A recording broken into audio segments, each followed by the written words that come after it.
my name is Keith Ramsey. Keith M Ramsey, as my website says. Fine artist, graphic artist. I grew up in Williamsburg, Virginia, and basically got into art because my mom was an artist, and she hey, why don't you do oil paints? Why don't you do oil paints? No, I don't want to do it. It's dirty, it's disgusting, it's nasty, you can't wash it off. And then one day I decided to go ahead and pick them up and give them a try. And that was pretty much it. It just hooked me from there.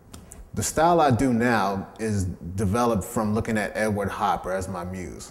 He did a lot of work where it was a singular person on the street. You could tell that the person was isolated and lonely, and there was no other people on the street most times, or there'd be 3 people in a picture and none of them would be looking at each other.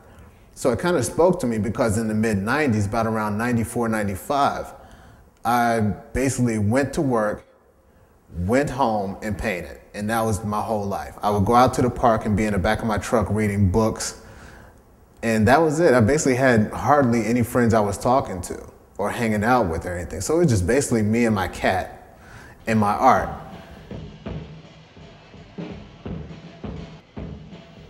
It was all about being me as myself, not as a black artist, not as Keith, but just being me as myself as I saw myself within the world. And if you see my work, it's tall buildings and isolation is usually one person. And some of my pieces have started to have one person and then a bunch of chairs, where the chairs would symbolize other people's, if you're walking down the street downtown and you're in yourself and you're thinking about what's going on in your life, everybody else become objects. They're just, they're just there, the background noise, basically. So that started working itself into the pieces. And then I started working the chairs out of my work, and then it just became about the environment and that singular person. And that work developed because of the isolation I was feeling in my life and everything. And then it blossomed into painting more about politics, especially around September 11th. I've always been a political kind of guy, as far as my art's concerned. But when September 11th hit, I did work where I was starting to question myself whether I should do this kind of work. Maybe this is too harsh for right now, but I got to thinking, artists have to do that kind of work because we're the documentarians of history. Without even having to pick up a book or anything, people respond more as a general public to pictures and images than they do text on a page.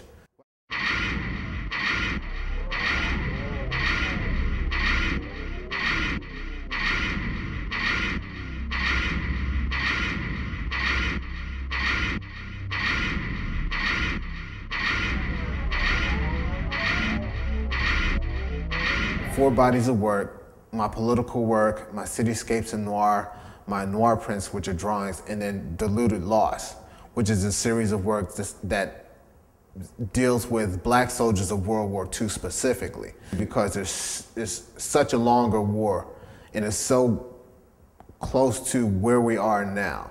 And it kind of bothered me that every time you would see one of these movies and everything, you would see them, but you wouldn't see black soldiers in it. We were there. I got pictures of family members that's in uniform.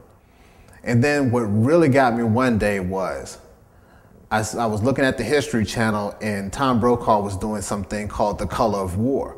It was a documentary of, the war, but it was dealing with the war in color, not black soldiers of World War II. And that just set me off.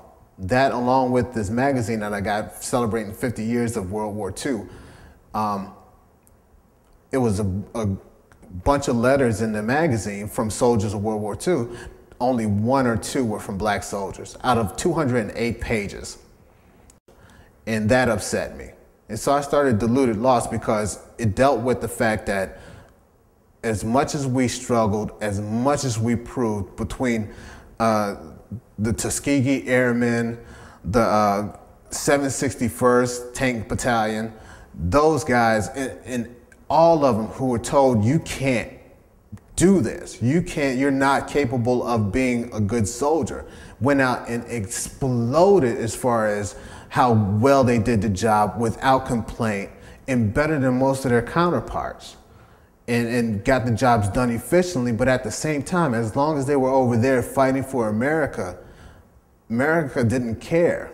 You know, how do you show somebody that thank you when they're over there fighting in this war where everybody else sacrificed just as much, and then come home and then all of a sudden you're no longer a part of that war. You're just like you were when you left. It's a big dishonor. It's not a pretty picture what I paint, but it's an important one, I think. And that's what I wanted this series to be about. It needs to be about a historical value where people can respond to.